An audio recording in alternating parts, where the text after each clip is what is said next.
After winning 100 million in the lottery, I quit my job and went back home. As soon as I reached the door, I heard my brother's wife, Zay Cook, saying, "Mom, I want to buy a villa. Talk to Lucy Williams so she can pay the down payment." My mother replied, "She just finished paying off the mortgage for this house last week. She probably doesn't have any money." Zay sneered. "Did you already forget? Albert likes her. Make Lucy marry him and then ask her for $1 million for the down payment." My dad added, "That's a good idea.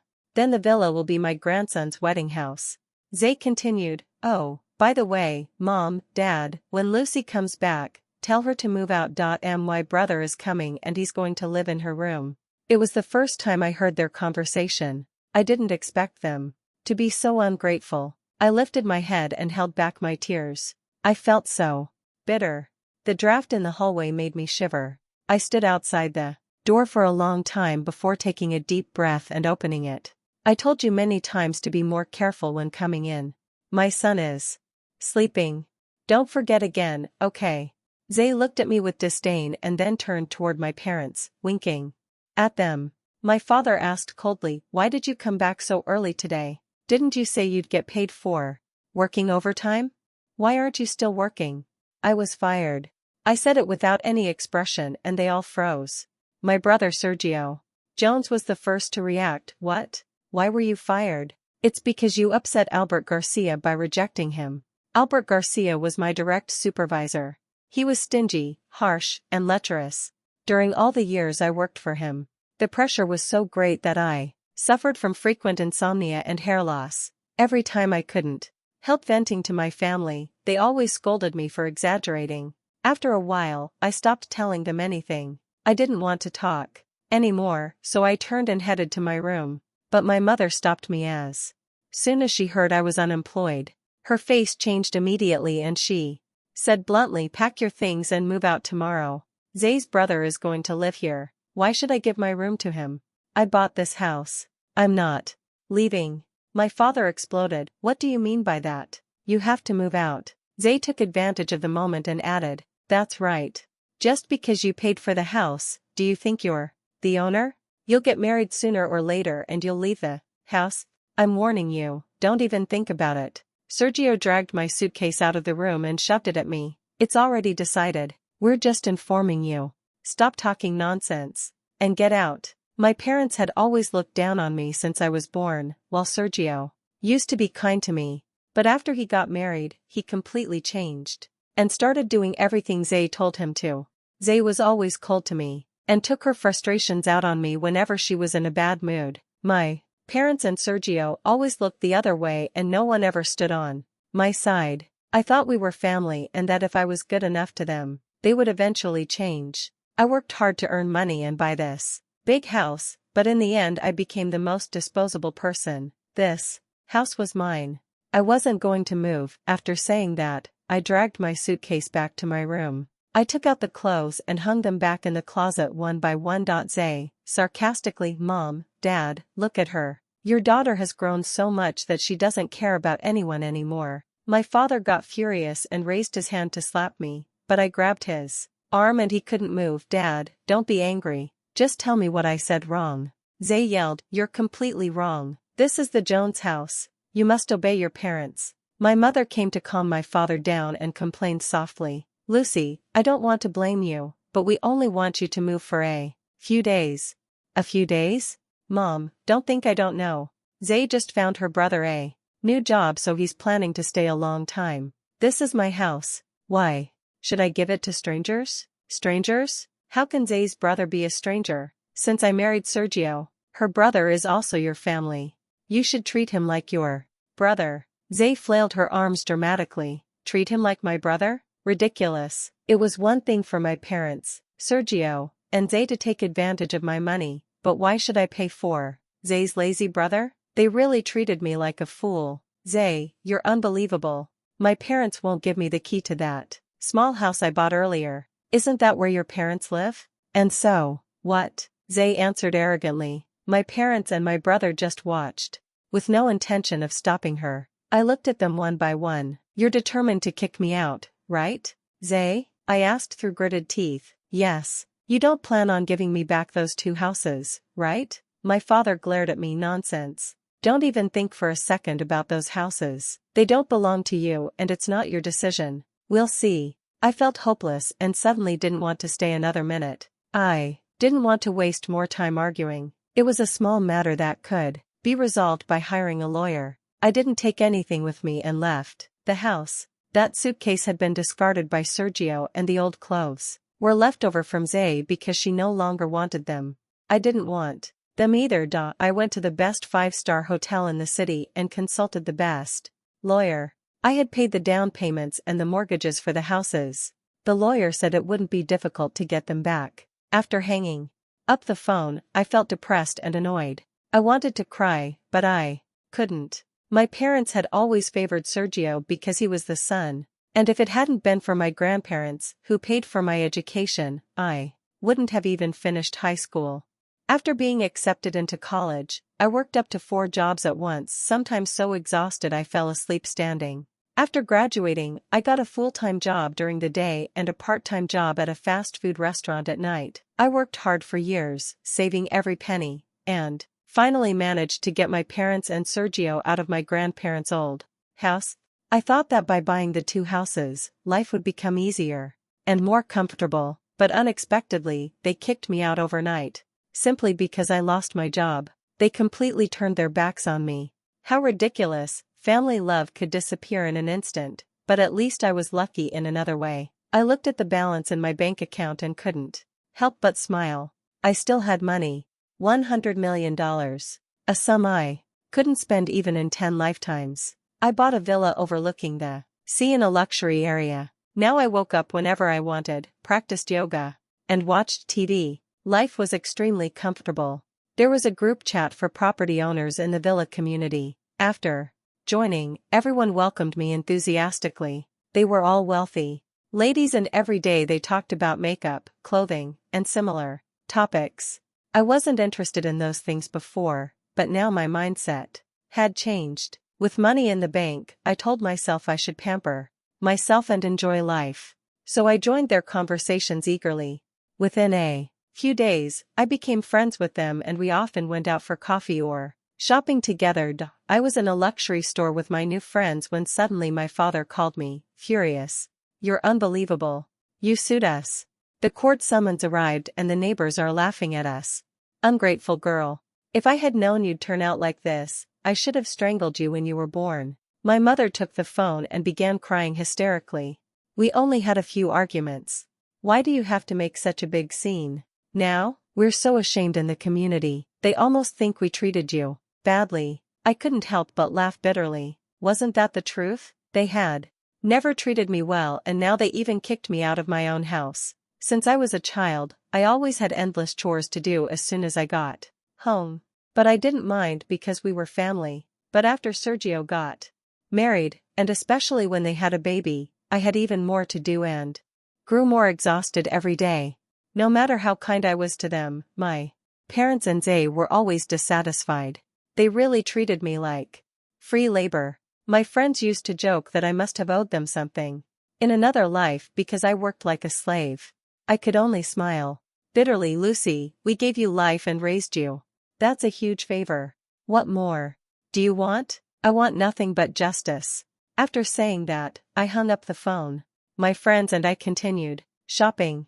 Just when we were about to leave the mall, I saw Zay walking toward me, talking and laughing with a middle-aged man. They looked like a couple. When Zay saw me, she panicked and quickly stepped away from him. Lucy, are you spying on me? I didn't expect you to be that kind of person. Why don't you go look for a job instead of following me? Seeing her guilty expression, I didn't get angry, I laughed. I'm not in a hurry to find a job and I'm certainly not interested in following you. Who do you think you are? At that moment, my friend Maria Martinez couldn't hold back anymore. Who is this woman, Lucy? Maria asked. She's my brother's wife, I replied. Maria recognized the man immediately. Larry Miller, you're seeing a married woman. Aren't you afraid your wife will find out? Zay rolled her eyes and lied. I'm not his brother's wife. She's talking nonsense. I'm one of Larry's employees. Our relationship isn't what you think. Don't misunderstand. Larry also waved his hands desperately, trying to distance himself. Zay threatened me. Lucy, I'm warning you. If you tell Sergio, I'll rip your tongue out. Just then Sergio appeared. He had come shopping with his boss, and when he saw us arguing, he rushed over. Lucy, I'm warning you, don't upset Zay.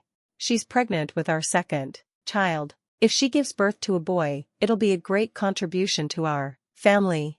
Our family. I thought. Since the day they kicked me out, I had nothing to do with them anymore. Sergio's expression changed immediately. That's not for you to decide. You're so stupid. Even if you win the case against our parents, you'll still have to pay alimony. Either way, the 2 houses are ours, so the alimony means nothing to us. At the mention of the houses, Zay lost control. Those 2 houses are ours. Don't think you're going to take them. Zay was always irrational. I had worked hard to buy those houses, and now I was only taking back what was mine. I've hired a lawyer and I'll get the houses back soon. You 2 should go home and start packing your things. Start thinking about where you'll live in the future. Zay got so angry her face turned red. She turned and slapped Sergio. You're going to let Lucy humiliate me like this? What's wrong with you? Sergio tried to hit me, but my friends surrounded him and stopped him. Immediately Michael, another friend, looked at Zay with disdain and said, "Why don't you take your husband out of here? You really don't want trouble with these women. We all live in the villa community." Zay looked at me in shock. How did you end up with them? Are you working as a servant for them? Maria glared at her. A servant? Lucy is our neighbor. You rented a villa. Where did you get the money? Did you secretly marry Albert and he gave you money? Zay asked in disbelief. Maria laughed coldly. Lucy didn't rent her villa. She bought it in cash. Sergio and Zay were stunned. What? When they froze upon learning that I had bought the mansion outright, I felt indescribable pleasure surge through me. But that wasn't enough. They deserved more than a simple shock. They deserved to feel the weight of the contempt I had endured for years. With a smile full of disdain and superiority, I turned to my friends and said, "Let's go, girls. I've already wasted too much time on worthless people." As we started walking away, I heard Sergio's voice trembling with anger. Lucy, do you think you're getting away with this? You have nothing. Those houses are ours and I swear you'll end up alone, begging, just like you always should have been. Don't pretend you're in a better position now, because you're not. You've always been a burden. I stopped and turned back, looking at him from a distance with a mix of pity and contempt. Sergio, do you really think you'll come out of this as the victim? You're married to a woman who lies, cheats, and manipulates, and you still think you're better than me. Zay treats you like a puppet, and everyone knows it. You know what's saddest? Even with all the support from our parents, despite always being the favorite, you never managed to build anything for yourself. I bought the houses. I paid for the comfortable life you 3 enjoyed, and now, when the ground starts shaking under your feet, the only thing you can do is threaten me. How pathetic. Sergio had no words. Zay, furious, stepped toward me, her face twisted with rage. You think you're better than us, don't you? Just because you were lucky enough to win the lottery? You're a loser, Lucy. You always were and always will be. Nothing changes the fact that you're a bitter, lonely spinster. I took a deep breath. For a moment, I considered letting her continue insulting me, but then I realized I had endured enough my whole life. I walked closer so she could see the firmness in my eyes and replied, my voice calm but dripping with contempt. Maybe I'm single, Zay. But at least I'm free. Free from an unhappy marriage with a man who treats me like trash, and free from a family that never valued me. Look at you, you're trapped in a life built on lies and manipulation. You think you're in control, but in reality, you're a prisoner of your own actions. Keep threatening me. Keep lying to yourself. In the end, you'll be the one who ends up alone. Before Zay could respond, my friend Maria placed a hand on my shoulder. Lucy, don't waste your time with these people. Let's go. As we walked away, I heard Zay explode with rage. You'll regret this, Lucy. I swear I'll destroy you. I didn't look back. I just smiled at Maria. What a pathetic show. That night, when I arrived home, I opened a bottle of wine and relaxed on the terrace of my new mansion. The sea breeze brushed my face and for the first time in a long time, I felt truly at peace. Still, something inside me lingered. I knew the legal battle would end soon and I would get my houses back, but that wasn't enough anymore. They needed to learn, in the harshest way possible, that I was no longer the naive girl they could control. The next morning, I called my lawyer and asked him to accelerate the proceedings against my parents and my brother. Within days, court summons reached their doors, and I watched them squirm under the weight of justice. But that was only the beginning. I hired private detectives to investigate every move Zay and Sergio made. I knew Zay had more secrets besides her meeting with Larry Miller, and I wanted all the evidence. It didn't take long before I received the reports. Zay wasn't only cheating on Sergio with Larry, she was cheating with another man too. Worse, she was siphoning money from their joint account to fund her luxuries. When I received this information, I knew it was time to use it. I organized a reconciliation dinner with my family, sending formal invitations to meet me at a luxury restaurant. I knew they would come. Curiosity and fear of losing their chance to fix things would drag them there. On the day of the dinner, I wore my best dress, one that radiated power and control. When my parents, Sergio, and Zay arrived, their faces were tense. Zay seemed especially nervous, which made me smile inside. They sat down and I began speaking calmly. I've thought a lot about everything that happened. And I've come to the conclusion that maybe you're right, maybe I overreacted a little. I saw relief in their eyes, especially Zay's, who immediately tried to seize the moment. See? I knew you'd understand, Lucy. We're family. We shouldn't be fighting like this.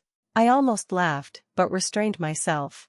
Instead, I looked Zay directly in the eyes and slid an envelope across the table. Before you continue, you may want to see this. She hesitated, then took the envelope. As she opened it and saw the photos and documents of her affairs and the money she had stolen, panic overtook her face. Sergio, seeing her reaction, grabbed the photos and stared at them in shock. What is this, Zay? Zay tried to stammer something, but I cut her off, savoring the moment. This, Sergio, is the real Zay. Your perfect wife, mother of your second child, cheating on you with multiple men and stealing from you. And before you think of confronting her, I've already sent a copy of everything to your boss and all your friends. Sergio went pale, his hands trembling as he dropped the photos. Zay began crying and pleading, but no one cared. I turned to my parents and finished, and as for the two of you, soon you'll receive a court order to vacate my houses. Enjoy your last days there. I stood up, tossed the bill on the table, and walked out while their panicked shouts echoed behind me. That dinner marked the beginning of their downfall. Not only did I win the legal battle and recover my houses, but Zay and Sergio spiraled into chaos. One day, I received a call from the agency. The agent politely informed me that the tenants of one of my houses, my parents, wanted to discuss a possible rent reduction due to financial difficulties. It was poetic justice. My parents needed help, but this time I was in control. I scheduled a meeting, without revealing my identity. When they arrived, I watched them through the security camera. They looked humble, defeated, begging the agent to negotiate. My father, who once yelled at me and treated me like nothing, now spoke, with his head lowered. Is it really impossible for us to get a small discount? Could the owner reduce the price? I could have said yes. I could have helped them easily, but why would I? They didn't help me when I needed them. No. The rent would stay the same. The agent informed them politely. My father looked frustrated. My mother cried. I watched silently. A mix of emotions surged inside me, but the old version of myself, the one who desperately wanted approval, was gone. Now, I was the woman who made cold, calculated decisions. And this decision felt right. I left without letting them see me and returned to my mansion. Month after month, the money kept coming in, and even though they didn't know it, my parents were now trapped in a cycle controlled by me. They had lost all their power over me. The final irony was that while they believed they were free from me, they were literally living under my roof. Fate had executed the perfect revenge on my behalf. All I had to do was watch.